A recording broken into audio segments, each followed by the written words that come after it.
Недавно компания Xiaomi представила новый смартфон Poco X3 Pro, который стал улучшенной версией Poco X3 NFC. Это невероятно мощный смартфон, который многим пришелся по вкусу. Всем привет, YouTube! С вами Пшеничный, а в этом видео все за и все против относительно смартфона Poco X3 Pro. Поэтому подписывайся на канал, чтобы не пропускать новые выпуски. Поехали! Начнем с самого заметного, а именно с экрана. Тут установлена прекрасная IPS-матрица 6,7 дюйма с разрешением 2400 на 1080 пикселей. Рамки вокруг дисплея тонкие, а из вырезов только маленький круг в центре. Его главной особенностью является частота обновления 120 Гц, благодаря чему обеспечивается невероятная плавность в интерфейсе и играх. Хочется обратить внимание и на корпус. Он довольно необычный и узнаваемый за счет большого логотипа и необычного блока камер. Похожий дизайн используется только в Poco X3 NFC, но у Pro версии другие цвета. Однако добавлена пыль и влагозащита по стандарту IP53. IP – это рейтинг защиты от проникновения или пыль и влагозащита. Первая цифра обозначает степень защиты от пыли, вторая – защиту от воды. Это значит, что смартфон переживет падение на песок и попадание капель дождя. Система камер осталась на том же уровне, и по сути все улучшения произошли программно. Основной объектив с разрешением 48 мегапикселей и диафрагмой f1.79 может снимать видео Full HD при 60 кадрах в секунду и 4К при 30 кадрах в секунду. А также здесь три дополнительных объектива. Широкоугольный на 8 мегапикселей f2.2, макро на 2 мегапикселя и портретный тоже на 2 мегапикселя. Фронтальная камера получила разрешение 20 мегапикселей.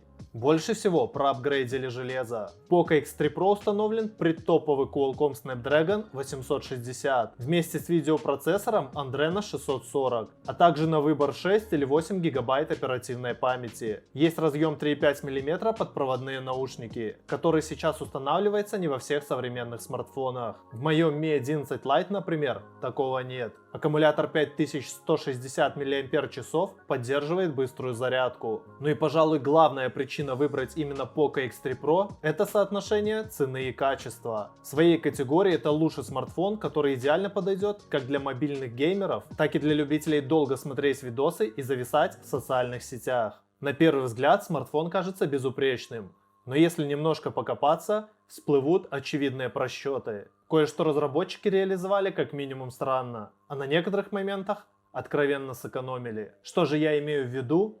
Первое – это упростили основные камеры. Если посмотреть на Poco X3 Pro без сравнений с чем-либо, то может показаться, что камера у этого аппарата вполне себе ничего. Основная на 48 мегапикселей, ширик на 8 мегапикселей, плюс две традиционные для китайских смартфонов малополезные затычки на 2 мегапикселя для боке и макро. Проблема заключается в том, что существует похожая модель Poco X3 NFC с менее мощным процессором Snapdragon 732G и с более серьезными основными камерами. Разрешение модулей 64, 13, 2 и 2 мегапикселя. Причем у главного модуля Poco X3 NFC крупнее матрица, так что этот смартфон при непосредственном сравнении обгонит прошку по качеству фотосъемки. IPS-экран на Poco X3 Pro.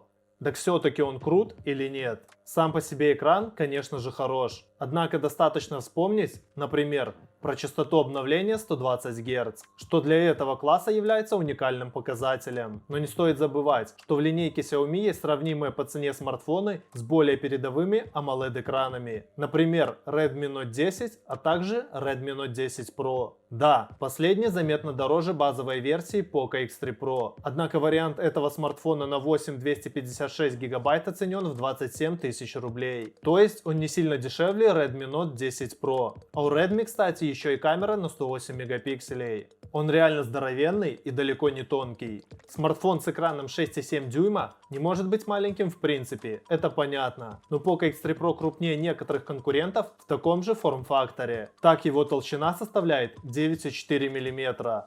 А вот Galaxy A72, например, 8,4 мм. А если взять Samsung Galaxy A71, при тех же размерах экран 7,7 мм и вес 179 грамм. И не стоит думать, что на практике разница не ощущается, поскольку речь идет о жалких миллиметрах. Ощущается еще как. Что Poco X3 Pro NFC, что Poco X3 Pro — это такие увесистые объемные лопаты. Еще одна, хоть и не очень значимая проблема — комбинированные слоты. Почему Xiaomi не могут отказаться от этого сомнительного решения, непонятно. Но факт остается фактом. Или вы вставите в Poco X3 Pro две симки, или одну симку плюс microSD. Иначе никак. При этом младшая версия смартфона на 128 гигабайт памяти, что в принципе нормально, но не запредельно много по современным меркам. И если вы много фотографируете и снимаете видео, то флешка вам наверняка понадобится.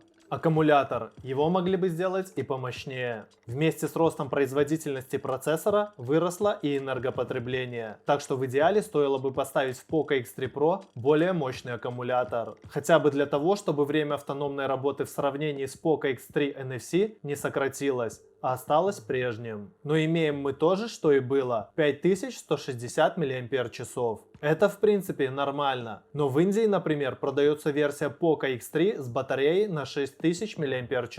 Вот ее, думается, и стоило взять за основу в Poco X3 Pro, а не обычный европейский Poco X3 NFC. Было бы куда уместнее. И при такой мощности и экране в 120 Гц батарея садится достаточно быстро. Я не хочу сказать, что Poco X3 Pro какой-то не такой, он как раз таки крут и лично мне нравится. Однако я не могу сказать, что у этого аппарата напрочь отсутствуют недостатки и прочие сомнительные решения. Кроме того, у него полно достойных конкурентов. И далеко не факт, что стоит покупать именно Poco X3 Pro, а не более дешевый Poco X3 NFC. Невероятная моща Snapdragon 860 нужна не всем. Вы заметите ее разве что в самых матерых играх. Причем, приобретая эту мощь, вы можете потерять в камерах и автономности. Полный обзор на Poco X3 Pro можешь посмотреть по ссылочке сверху. И пиши в комментариях, что думаешь по поводу достоинств и недостатков относительно Poco X3 Pro.